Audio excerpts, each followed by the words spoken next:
Most people think the hardest part of starting a YouTube channel is the equipment, the lighting, and the editing.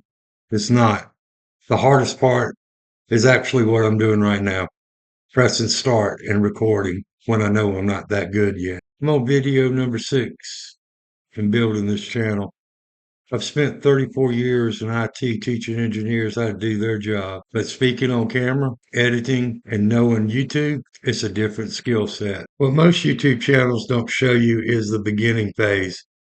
They show you the polished result, but they don't show you the part where you're learning your craft, banging your head. A lot of them refer to that as the valley. I call it the process.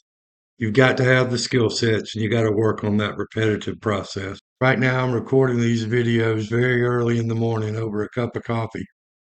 No studio, no fancy setup, just learning the skill and improving with every video. First 10 videos aren't about being perfect. They're about building a muscle.